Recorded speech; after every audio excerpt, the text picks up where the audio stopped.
क्या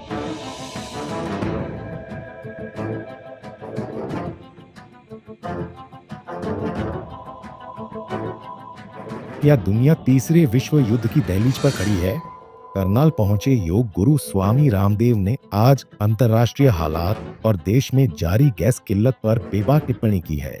रामदेव ने middle east में चल रहे युद्ध को अघोषित तीसरा विश्व युद्ध करार देते हुए अंतर्राष्ट्रीय संस्थाओं और महाशक्तियों की चुप्पी पर बड़े सवाल उठाए हैं। इतना ही नहीं, स्वामी रामदेव ने देश में चल रही गैस किल्लत पर भी अपनी राय रखी। उन्होंने स्पष्ट किया कि बड़े शैक्षणिक संस्थानों और यूनिवर्सिटीज में गैस की आपूर्ति सुनिश्चित करने के लिए सरकार ने विशेष व्यवस्था की है। हालांकि उन्होंने शहरी क्षेत्रों में आने वाली चुनौतियों को स्वीकार करते हुए आम जनता को नसीहत दी है कि वे गैस का उपयोग बेहद सावधानी और कम से कम करें। एक तरफ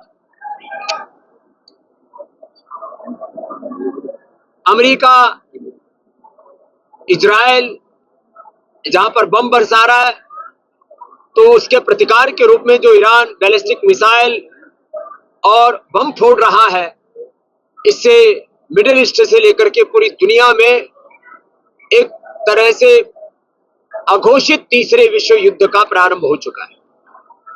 गैस के लिए त्राहिमाम लगभग देश में सुनाई दे रही है। पेट्रोल को, डीजल को लेकर के भी लोग आशंकित हैं और 1 करोड़ के करीब हमारे ही भारत के लोग जो खाड़ी देशों में, मिडिल ईस्ट में रहते हैं, उनके भी जीवन का संकट है। जल्दी से जल्दी ये युद्ध खत्म हो, इसके लिए सारे देशों के राष्ट्राध्यक्षों को एक पहल करनी पड़ेगी। यूएनओ मौन साध के बैठा है। World bank, IMF, WTO, WHO और सारे ह्यूमन राइट्स के बड़े बड़े ठेकेदार, सभी के मुंह के ऊपर टेप लगी हुई है, सबके मुंह में दही जमा पड़ा है। कोई बोलने का साहस इसलिए नहीं कर पा रहा कि ट्रंप आगे है, दुनिया की महाशक्ति इसमें आगे खड़ी है, हम क्या करें। लेकिन अब नैतिकता का ये तकाजा है, मानवीय मूल्यों, नैतिक मूल्यों, डेमोक्रेटिक और कॉन्स्टिट्यूशनल मूल्यों का ये तकाजा है कि अब ये युद्ध खत्म होना चाहिए। ये हर एक देश की अपनी एक स्वायत्तता है, हर एक देश का अपना एक स्वाभिमान है। वो देश का राष्ट्रपति ठीक काम नहीं कर रहा, वो उसका प्रधानमंत्री काम नहीं कर रहा, मैं वहां अपने मर्जी का राष्ट्रपति बैठाऊंगा, वहां अपने मर्जी का प्रधानमंत्री बैठाऊंगा, उस देश के गैस, उस देश के पेट्रोल, उस देश के संसाधनों का मैं ठीक से इस्तेमाल कर पाऊंगा। ये कौन सी आजादी है? ये कौन सा लोकतंत्र है? ये तो एक बहुत बड़ा साम्राज्यवाद, पूंजीवाद और विस्तारवाद का एक अमानवीय घृणित कृत्य दुनिया में चल रहा है। और इसके लिए पूरी दुनिया के जो समर्थ लोग हैं, विवेकशील लोग हैं, जिम्मेदार लोग हैं, उनको इस युद्ध को उठाने के लिए आगे आना पड़ेगा। गैस को लेकर भी चिंताएं बनी हुई है, खासकर भारत में, क्योंकि दोहा कतर से गैस आती है और उसको लेकर भी इस वक्त परेशानी है। काफी बड़े बड़े संस्थानों से हमारी बात हुई है, तो जो स्कूल, कॉलेज, यूनिवर्सिटियां हैं, इंस्टीट्यूशंस हैं, हॉस्पिटल्स हैं, उनमें तो किल्लत नहीं आएगी, ऐसी सरकार ने व्यवस्था की है। लोगों को थोड़ा घरों में मितव्ययता रखनी पड़ेगी, कम से कम गैस का इस्तेमाल करें। और सरकार भी आश्वस्त कर रही है कि उनके पास ऐसे स्रोत है, अभी करीब महीने भर तक दिक्कत नहीं आनी चाहिए। फिर भी वैकल्पिक ऊर्जा के रूप में सौर ऊर्जा की तरफ थोड़ा सा हमें ध्यान देना पड़ेगा।